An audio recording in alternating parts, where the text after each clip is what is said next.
Blasky. Here. Shireman. Here. Hutchinson. Here. Ponick. Here. Belter. Here. Mugrower. Here. We have a quorum.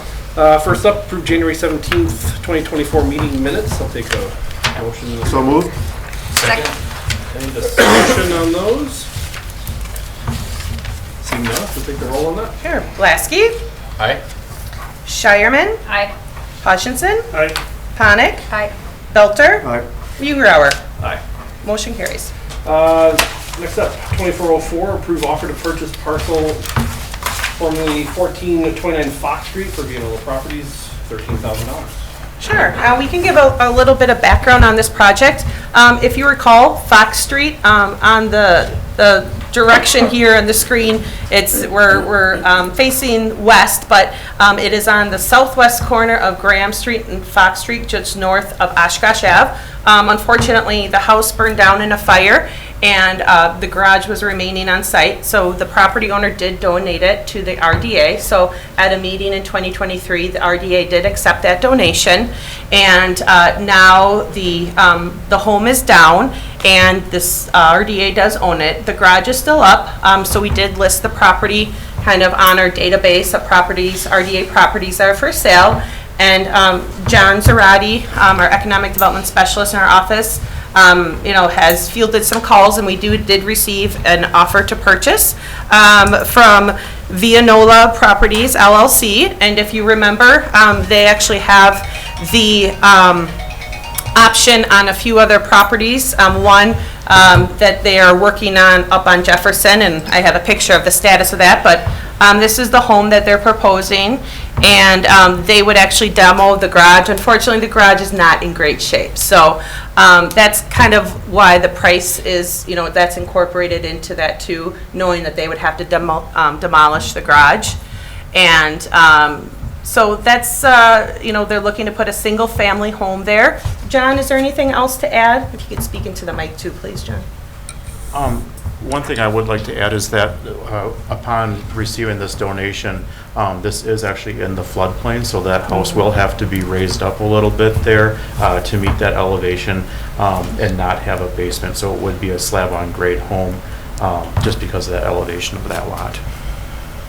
Otherwise, in addition to Vianola doing that house on Jefferson currently, he was one of the first ones to go in our New Homes in Your Neighborhood program and finish the house over on Windsor about a year ago. Yeah. And we do have representatives, the developers here too, if we have questions. Question. Yep. Go ahead. Can we get a motion and a second to put on the floor first? Move approval of 24-04. Second. There we go. Discussion's all yours. Thank you. I'm just curious as to what we have into this property now, and then what the value of the home is going to be when it's finished, just to kind of get an understanding of how many years we'll get a payback on. Sure. I want to disclose I'm in support of this. Yeah. So as part, obviously we didn't pay for the home, but there were some outstanding street assessments and then the closing costs.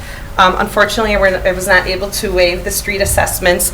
So our cost into it is about $5,700 right now. And then a tax bill, so I'd probably just say like a little over $7,000 we have into it. Thank you. And I think I read that the proposal, the 13,000, of course, exceeds that. So, but then is are Vianola responsible for raising it up to grade? Yeah. Yeah, okay. Is it a storm sewer with no curb?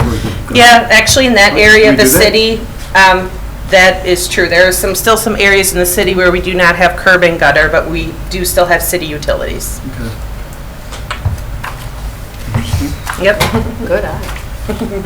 Does the offer have a deadline to complete? Or is there anything, like we've talked about in the past, anything to complete projects by a certain amount of time?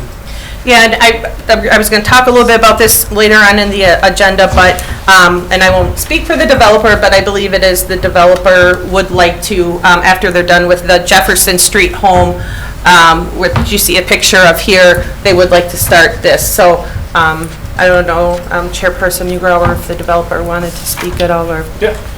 I would support you. Go right ahead. Do you want to go to the microphone over there? Thank you. Yeah.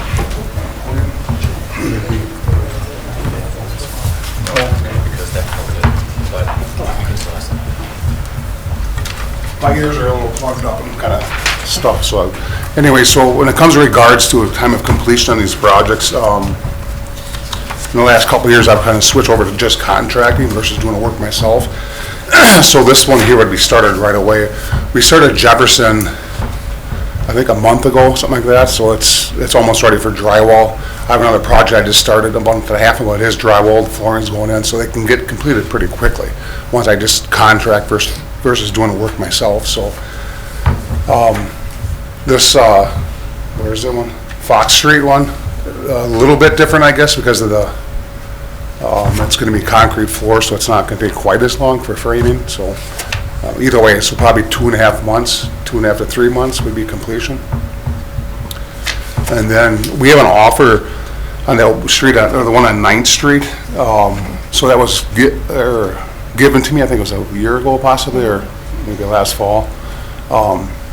But the reason why I took that lot is I thought I was going to get the one across the street. So it was kind of both or none. But now I'm actually considering doing the one on 9th as well.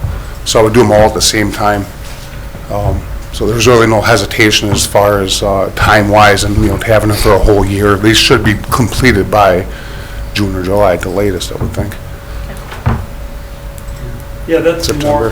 more of the question. It's more of a, and I'm in support of the project, but it's more of a policy question that we've been talking about here for months, about making sure that we have some sort of deadline that once we give the option, that it's started within a certain period of time or reverts back, or if there's some other sort of penalty or something.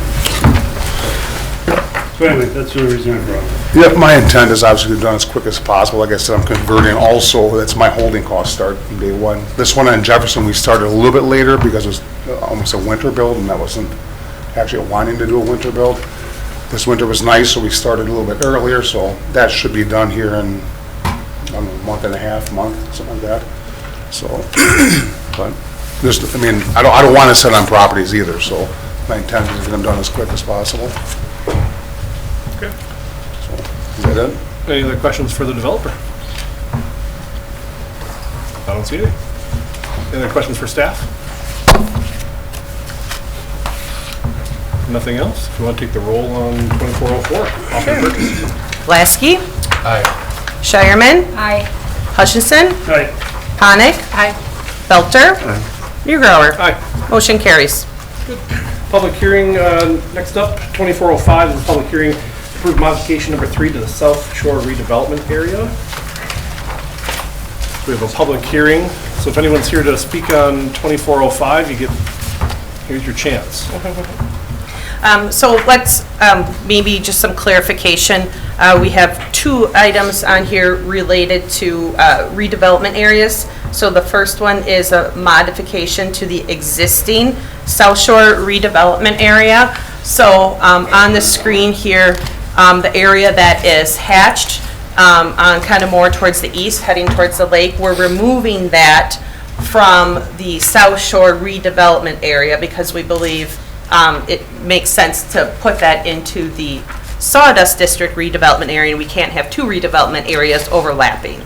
So first item, we have to do this in order, would be we have to remove the properties that we show up here, and then we would discuss the item number 5 with the approval of the Sawdust District redevelopment area.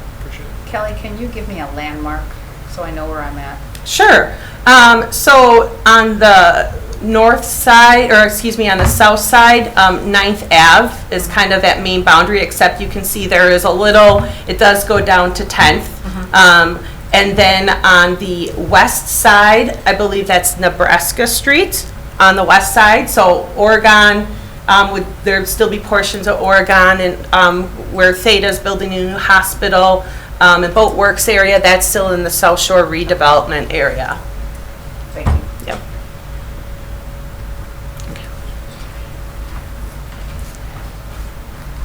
So public hearing, I don't know who's here to speak to which ones, but this one is on the, as Kelly mentioned, South Shore redevelopment area, on this one right here.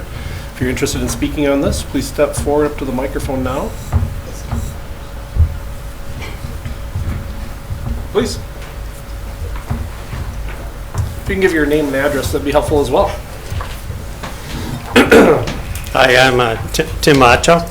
I live at 701 West 4th Avenue, Oshkosh. I'm also running for county board for that district. So I just wanted to, talking to neighbors that are living adjacent to that or in that area, they are concerned that they aren't going to lose their house, and but they are really interested in having this developed, you know, to be a great landmark and draw for the city of Oshkosh. So I just wanted to be here to let the city know that the residents are concerned, and they want to have some input on what's going on too. Thanks. Thank you. Anyone else here to speak on this before we open it up for RDA discussion? Seeing as I called it 3 times, the public hearing will be closed on 2405. We'll take a motion and a second to put on the floor. Second. Discussion. So we're completely eliminating South Shore redevelopment area in those boundaries Just in the hatched area. for this part. Yeah.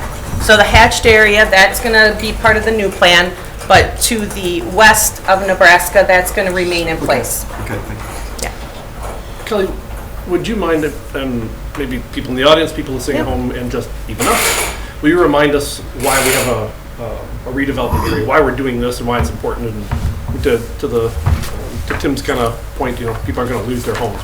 Why are we doing this? Absolutely. And staff, please jump in, you know, if you would like to.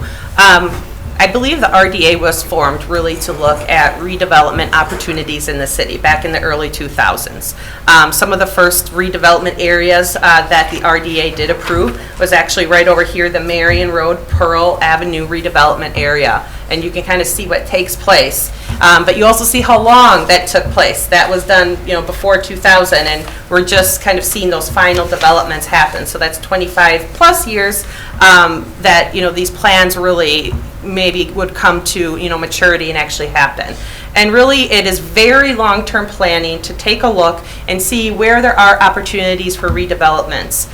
Typically, it's in central city areas, and in our case, a lot of times it's right along the river, where a lot of our, you know, historically, a lot of our commerce happened. We had, you know, old factories and businesses that, you know, probably, you know, a while ago, you know, they were abandoned and moved out closer to 41, and we have these buildings and contamination on site, and, you know, we need to look to see what is the next use for it. So, you know, the process of creating a redevelopment area is, you know, a process that we follow that's in the state statute. So we have a specific, you know, process that we need to follow. So as part of that, we notified all of the property owners that would be located within the boundary area. And then we also, the city also hosted an open house a couple weeks ago, and where we had a lot of the maps, and we had, you know, a short little presentation, but really just talked to, you know, the people within there to talk about what would be the impact for property, you know, if you own property in there. And really at this time, it's nothing. The way I tried to explain it is, you know, the city, the RDA, we're not coming to, you know, purchase a house. Nobody has any special powers to do eminent domain or take over, you know, your house or your property that is different from, you know, what's existing, if it were in the redevelopment area or not. It really just gives the RDA and the city some additional tools in our economic development toolbox. When we look at properties that are in need of redevelopment or that are blighted, we have some other funding options that we can look at utilizing for different, you know, ways to redevelop the site. And I also explained it also includes rehabbing too. You know, some of the buildings there, they might be in good shape, but they're definitely in need of some TLC. So we, you know, would have the opportunity to help with, you know, look at potential rehabbing. So with the Sawdust District specifically, that really came from when we were working on our Imagine Oshkosh plan, and probably, 2017 now, so we're going on almost, 8 years here. We had an opportunity to attract the Wisconsin herd to our South Shore. And so if you remember, we put together that beautiful visual of what our South Shore, we coined it the Sawdust District because of all the wood manufacturing companies. What could that look like in the future? So that visualization was the first step. And then the second step, and many of you were involved with this process, was making a master plan for the Sawdust District. And that kind of drilled down a little bit deeper as far as zoning guidelines and getting a little bit more specific and detailed with the uses that would be appropriate. So we took that, and then the next step was to formally create a redevelopment area. And that's where we're at right now. Mark, is there anything to add? Yeah, just touch on a couple of things just quickly. Kelly said a lot of it very well there. Redevelopment planning is another one of those long-range tools that we use as a city. It unlocks the ability for certain things to happen if or when redevelopment is appropriate for a site. Ultimately, homeowner or property owner rights are maintained. It is still up there to their discretion if they want to sell the property to someone. They're still allowed to use the property as they see fit today. They're allowed to make maintenance improvements so they can upkeep their home and reinvest or their property. It's really when the redevelopment plan comes into effect is when that property looks to transition to another use. So if it's a house and they want to sell it to another house, moves forward, redevelopment plan does not get involved. But it's when, okay, we want to take this building and we want to sell it for redevelopment to something. That's when the redevelopment plan kicks in and says, okay, the long-range plan for this area is looking at these types of land uses. We're going to use it to encourage those type of land uses when it transitions. It doesn't force a transition. The city does not come and buy properties just because you're in a redevelopment plan. But if or when something's going to happen is when the redevelopment plan gives the city some tools to look at as those redevelopment options happen. Doesn't allow eminent domain or anything of that nature. Property rights are still held with the property owner and decisions they want to make with their individual properties. That's helpful, thank you. Yes. Yeah, it's very helpful. Thank you. So to go to Mr. Macho's comment about that the neighbors want input, what opportunity do they have for input, and what kind of input might we listen to? Yeah, so I don't know if you were talking about, we were talking about the Theta project that's going on in the neighborhood, but throughout the whole process, from this standpoint, we did have a meeting. We sent out an FAQ, to the people within the boundary to let them know and invited them to the meeting. And if they couldn't come to the meeting, they can always talk with us. But as soon as there might be a rezoning or a project going through, there's ample opportunities for public participation. We again, when there's a project coming through, we again mail it to the neighbors. And then if there's an active neighborhood association, we engage with them also. So we are always looking for different ways to engage, the people that are surrounding these adjacent areas. And in this specific instance with the South Shore plan, we're not actually changing the redevelopment plan. The redevelopment plan is staying as it was almost 20 years ago at this point, was when the South Shore redevelopment plan was created.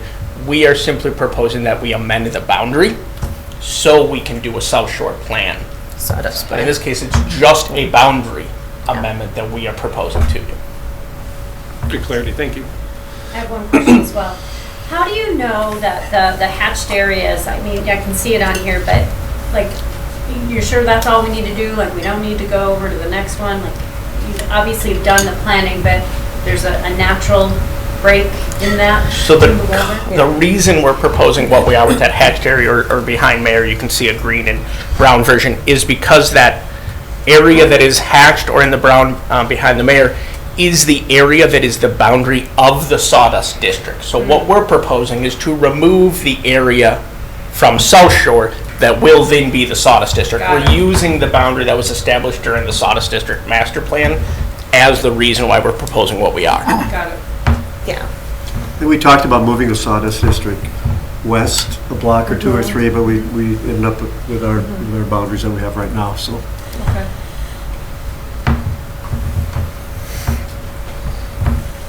Any other questions for staff on the boundary changes?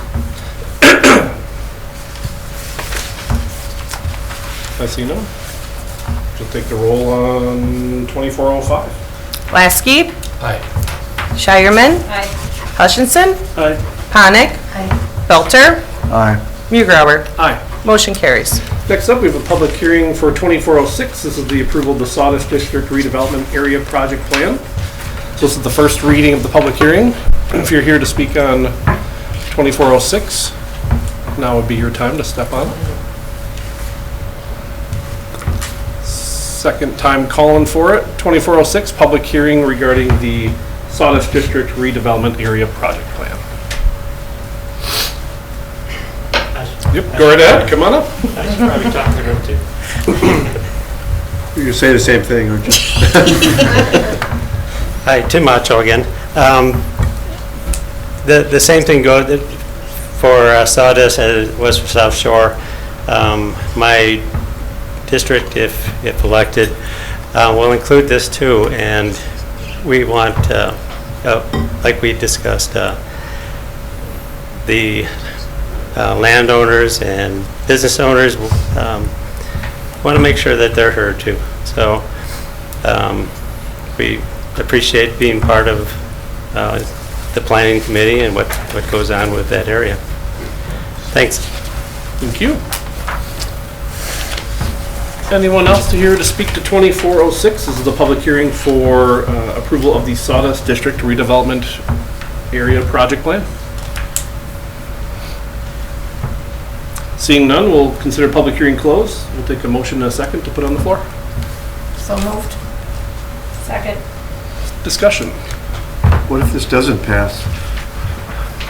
We've created a void, a void within the plan or within the area. Yeah, I mean, and, you know, obviously, like I said, there's redevelopment efforts happening right now.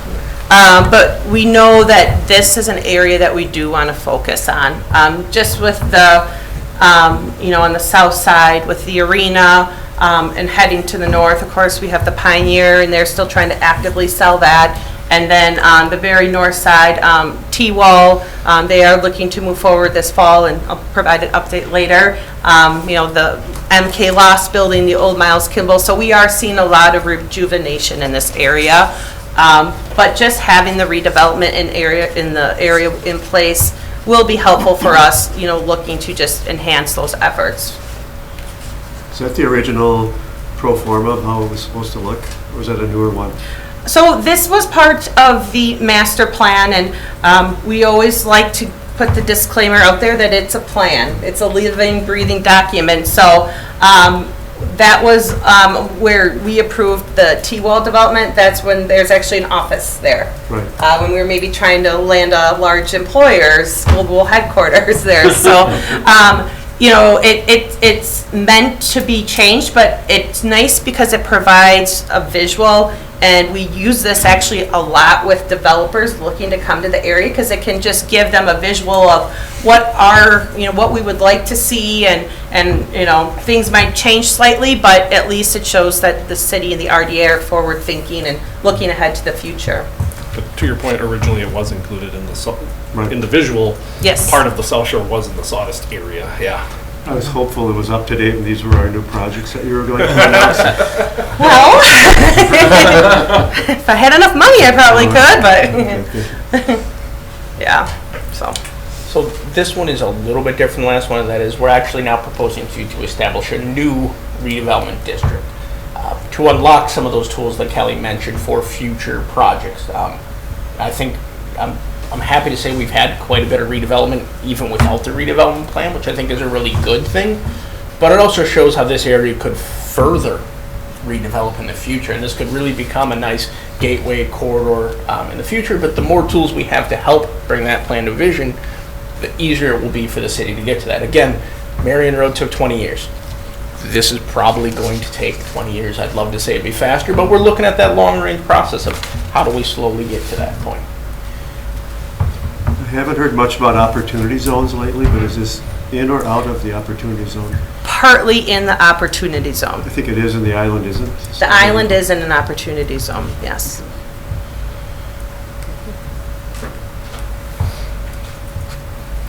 By having the plan, does that allow us to I don't want to use the word uniform, but kind of have a look so that everything has a similar but not necessarily formal look about it. Yeah, Mark, do you want to talk a little bit about the master plan, the guidelines? Yeah, so the master plan has some aesthetic features in the plan, but the underlying zoning is really the document where you get into final building design. A redevelopment plan does not get into specific building design Okay. or characteristics. The master plan does, and then zoning gets into more architectural articulation, building material types, which is a little different than what a redevelopment plan. A redevelopment plan is really looking at how you enhance and focus on redevelopment and what you can do to assist with it. And the plan commission is in that step too. Correct, yeah. None of the underlying normal development processes change as part of a redevelopment plan. What a redevelopment plan does is if the boundary is approved, it then allows the city or a developer to look at some of those options for redevelopment and some of the things that are out there.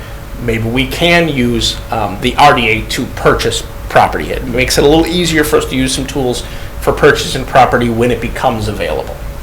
So it's really just unlocking those tools of now we have more options if something wants to be redeveloped. But you still then, even if a developer would pick up a property, they got to go through the normal plan commission, council approval process. And if it's within the redevelopment boundary and redevelopment has been involved in the project, then they're also coming to you as part of like when we did the T-Wall site because those were RDA acquired properties.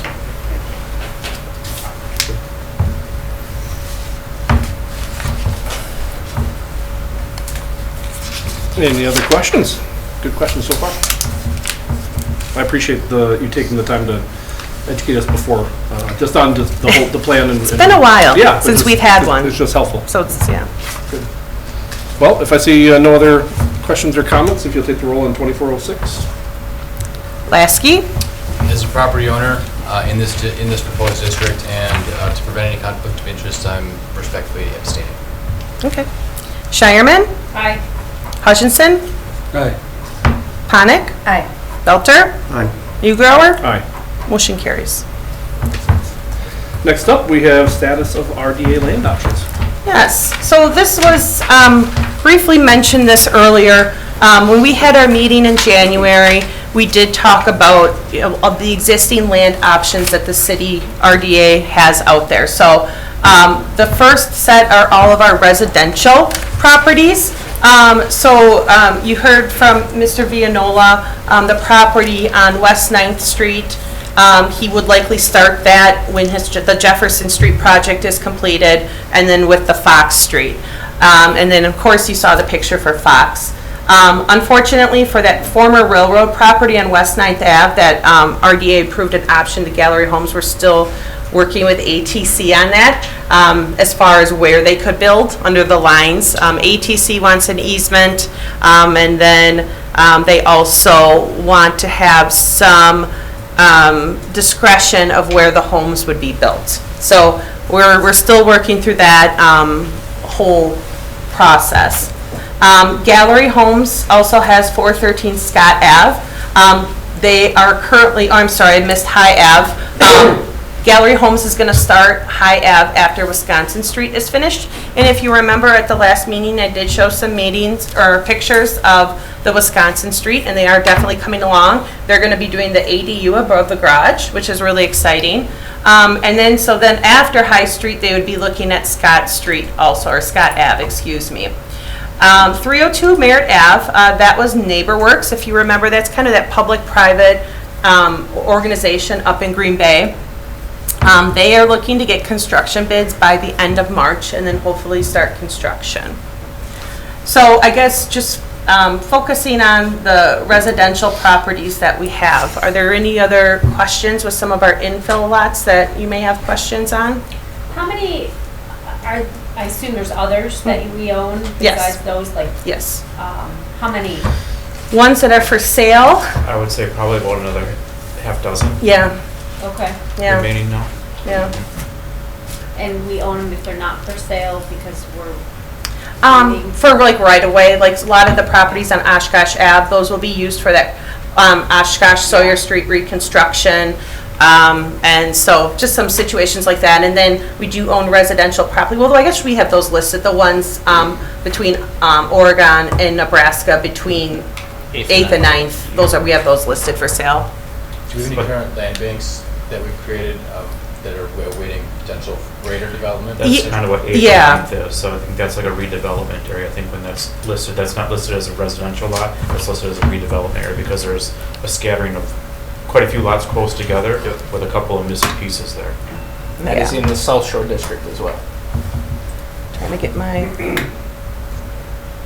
mouse is not working. And how do you acquire those with a couple missing pieces? Is just wait until they want to, I mean, Right. you reach Yeah, out well, like they occasionally? said, we're not actively going in and saying, hey, cough up your property, we're ready to develop this thing. We wait until they come for sale, and then when they do, then we make the purchase, or we make the offer to purchase. Yeah, so you can see on this block, the 122, that on 9th there, we had taken that down, and then we do own 117 on the 8th, but we actually leased that to Abacab because the home is actually in pretty decent shape, and we didn't want to tear it down, so, but as John said, when there's opportunities, that's when we try to take advantage of those. So I know sometimes it seems like things take a really long time to get done. So typically, and there's probably no typical answer here, but if you were to figure on average, how long does your office work with a builder or developer to get something to the end? It varies Yeah, dramatically. let's say every And like project's some of these different. homes, although they're taking a while to be built because the builders are doing one at a time, we need the program started that incentivized redevelopment of RDA lots.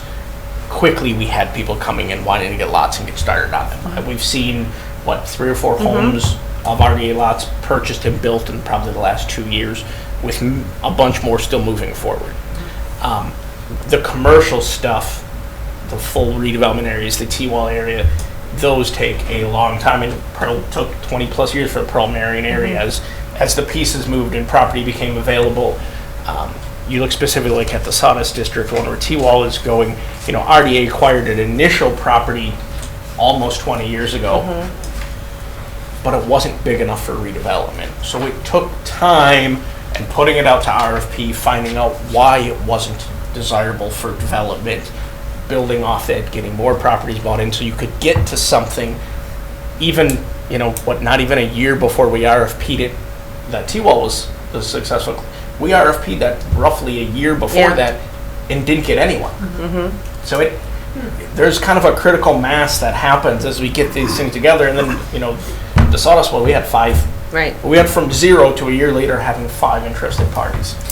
So just because we don't see something happening right away doesn't mean you're not working in the background and making it Oh, happen. yeah. Correct. I Right. mean, Okay. Jefferson Street with Commonwealth, we talk to developers, I would say 6 to 10 a year before we got to someone that had a vision that they could make work, and then but even that, we had to get more property to make it work. We had to buy those houses on those buildings on South Main.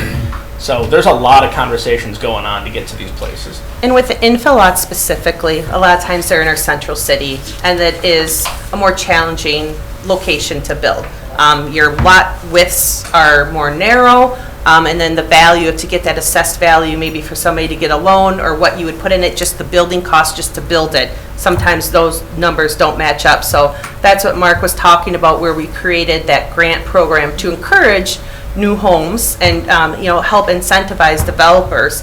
But something else we're doing is actually creating a design book to actually have plans, and Mark can talk maybe quickly about that. Yeah, so starting next week, we have a architect. We RFP'd it last year, and ultimately a architect out of New Orleans was selected that's going to be coming up and helping us develop plan sets. It'll be a ranch. It'll be a 2-story, a story and a half in duplexes. They're going to go around with us and look at our neighborhoods where we have these RDA lots and help us come up with designs that are appropriately in scale and cost for those neighborhoods. Because a lot of times when we deal with developers, the struggle, as Kelly said, in those urban infill areas is, they like to build their typical product, but the cost of their typical product and the expected assessed value of that is way out of the whack with what the neighborhood can support. So it just becomes infeasible to do. So our goal is to have designs that are cost appropriate and designed appropriately, that we actually own and can literally give to a builder and say, here you go build it. We're gonna own those plans so we can distribute them, just to help builders and developers see how they can get there and it still match what we need as a community.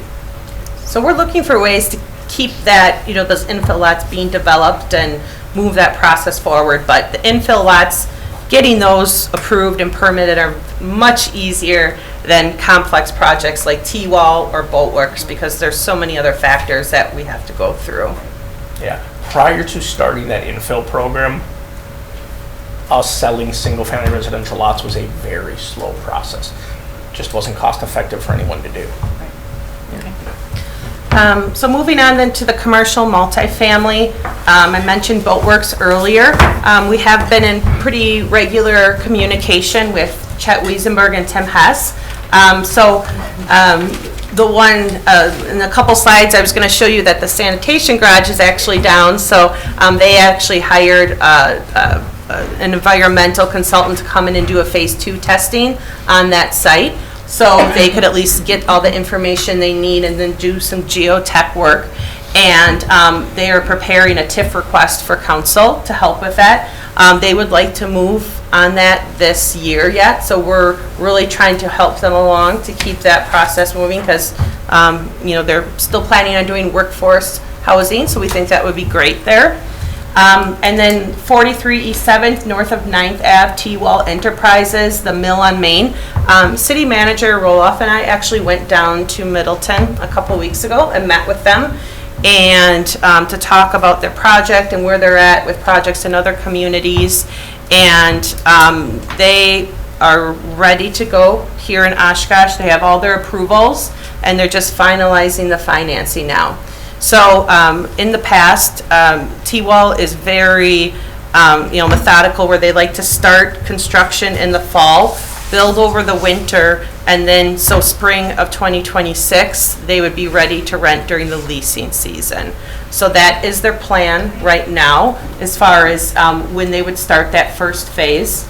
And they are still very much on board with doing the project here in Oshkosh and looking at all 3 phases. Kelly, phase 1 was 2 40-unit buildings on South Main? Phase 1 was just the 1 unit, and then it kind of had, or they had that restaurant kind of angle off a little bit, aside from the office building. So it was just about 100 units and I think like 10,000 square feet of commercial space on that first floor. And they've had communication with people interested in the commercial space. And they are actively working on, like I said, that we have all this, everything is ready to go. That was the only building that had mixed use, right? No, then the one to the south of that would be on the northeast corner of 9th and South Main also had mixed use on that one. The new 9th. The new 9th, yes, the new nice 9th. To confirm timeline, you said, so starting fall of ¡24. Fall of ¡24, correct. That's clear. Yep. Thank you. And then Mark had briefly mentioned the Jefferson Street. They did submit their WIDA LIHTC application. So that is in the hopper. We just got notice that, it was received. They're taking comments. So we are very hopeful that that project goes forward. And we hope to hear hopefully this spring sometime if they did, were awarded the tax credits, because I do think that would be a great project as well. And if you drive by, the city did hire a contractor to demolish 656 North Main, which the RDA did purchase, so that's going to be happening starting this week. John has been working on that, so it'll be nice to see too, get the site ready. Yeah, they've got one part of that building just about downtown, probably Okay. down by the end of the day today, that metal section, that 1-story. Perfect. section of it. So my question's the same as I asked on residential. So we have these 3.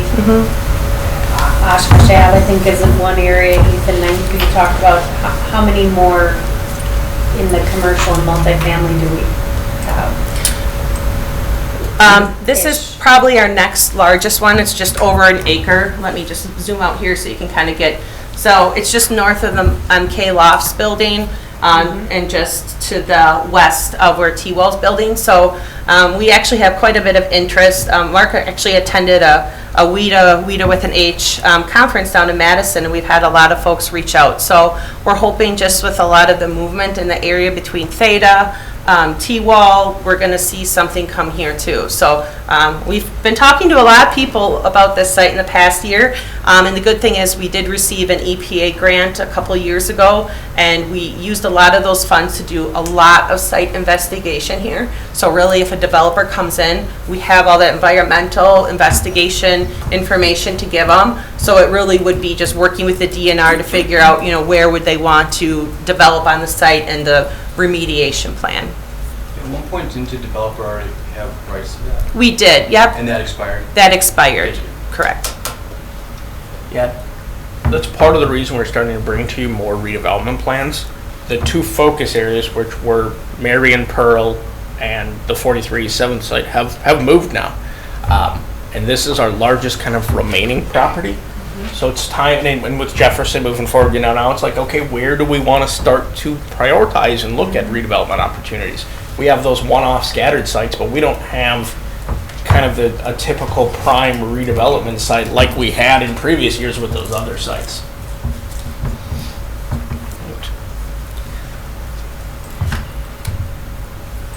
So again, based on the feedback that we received at the last meeting, staff did reach out to all the folks and developers that we have listed on here, and we feel at this point, we feel comfortable with proceeding forward.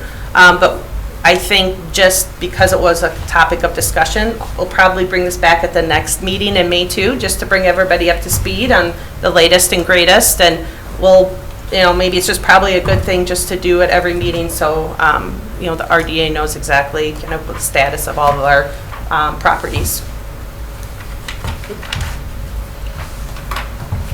You and I have kind of talked about this, but I've gotten some comments from residents about the city looking at higher end condos and where those might be placed.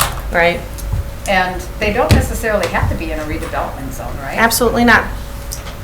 Okay. No, we, as part of the housing study, that was one of the takeaways, is we know we need condos, and we know we need kind of that executive style condos, because we do have some very nice condos on the river in some areas, but we know that, there is probably a gap in a market for condos where maybe they would have, ability to have a dock with their boat there, and so we have talked to some different property owners along the waterfront that may have an opportunity to put condos that would be allowed. And really looking at our zoning code, we have looked at our different zoning districts to try to allow more housing types in them also. So we are trying to do what we can from a city standpoint to really provide those opportunities if there's something that does present itself. Thank you.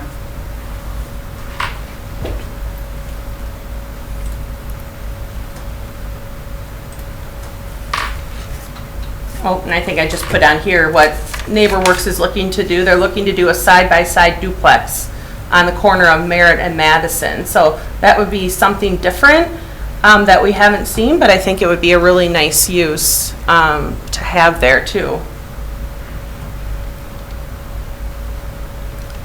So I don't know if there's any other questions, otherwise I can. I don't see any. Okay. Well, moving on, the sanitation garage is down, so that's really exciting. As excited as you could get about a pole building being torn down, I guess, but it's something that we've really been working on a long time, and to see that's kind of that final piece for that Boatworks area to redevelop. So it's being torn down. They're going to be doing, filling in the site with, to meet code and everything, but talking with Chet and Tim now, this really gives them the opportunity to get in there and do the due diligence they need. So we're really excited to see that property move forward.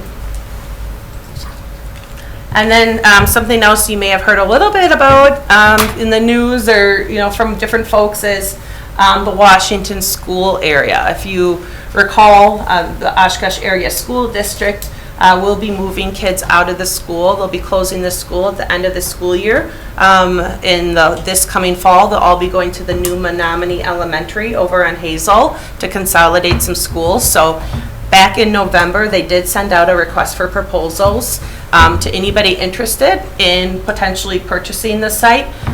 Fortunately, they did not receive any proposals. So it's something that the city has always kind of talked about, but we like to sometimes sit back and let maybe the market take it, and if there was an appetite for it, we would obviously let the private developers move forward with it. But unfortunately, with nobody moving forward with it, we did obviously work with our city council in discussing in closed session the terms if we would offer,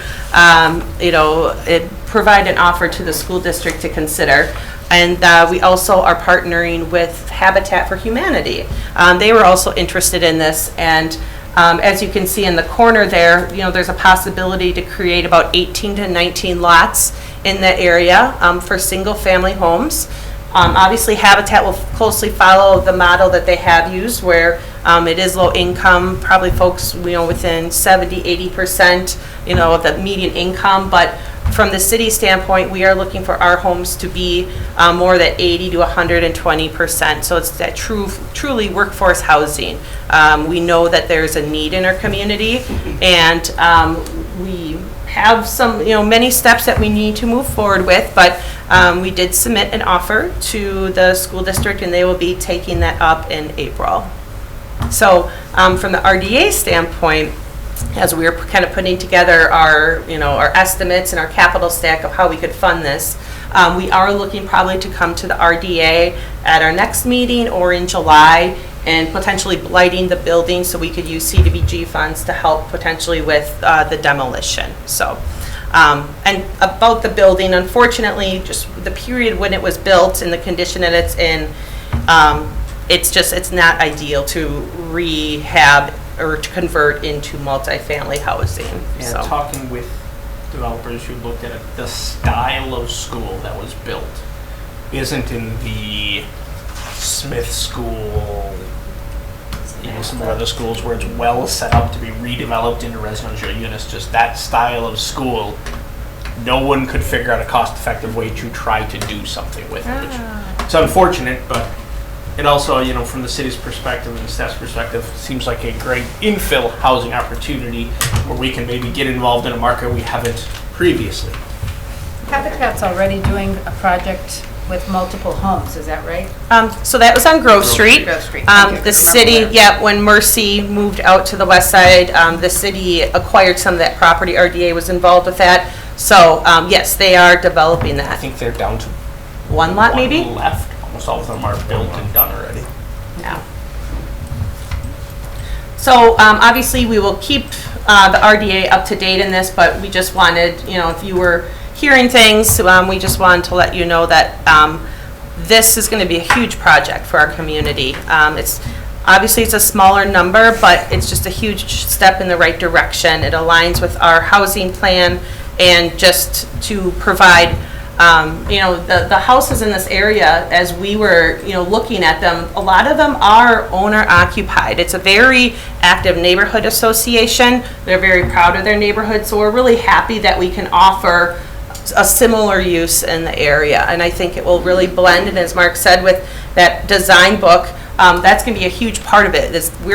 We want to make sure that these houses are being built match the integrity of the neighborhood, and they don't stick out like a sore thumb. So we're going to be working really hard to try to achieve those goals. Yeah, during kind of the course of the RFP, and the schools are even starting to look at what could be done here before the RFP, we met with 3 neighborhoods in that area multiple times to see what the neighbors felt was appropriate reuse of that, and they had a lot of ideas, but one that was generally supported by almost everyone is, if we can just fill in with houses that match the neighborhood, they would be happy with it. So, there was concerns with traffic if they went to like multifamily or non-residential use, but the homes seemed to be kind of the one thing that everyone was like, yeah, that makes sense. How many lots did you say it would end up being? We're thinking 18 to 19. So we kind of match what's existing out there right now. 50-foot wide lots, roughly. Yeah. That's about what we're looking Yeah. at. Yep, so probably detached garages in the back, just so they have that, but like I said, that's what everybody else has. So we're really trying to make it work, and so, yeah, it's going to be really exciting. And many of them decent sized lots. Yeah. In terms of depth, but I appreciate you mentioning like what the neighborhood and the neighborhood associations, but I know that's one thing for them in that space, in that area over there. What comes next after the school district leaves? Yeah. And to have a potential buyer, that has the ability to literally take down an eyesore potentially, and because one thing they were worried about was, what happens to a vacant building for however long it sits, right? And, if we have that ability to take that concern away from the neighborhoods, provide them a safe blank space, that'd be nice. Yeah. Just out of curiosity, where's the nearest neighborhood park? Okay, I was just gonna say, where's the green space? So this is in the Stevens Park Neighborhood Association. So there is one. Stevens Park is just down here to the southeast, and then Menominee is right up here, just a couple blocks to the north. What was that big plot of green space across the street and to the left? Right over here. Yeah. That's a Trinity Lutheran School owns that. Okay.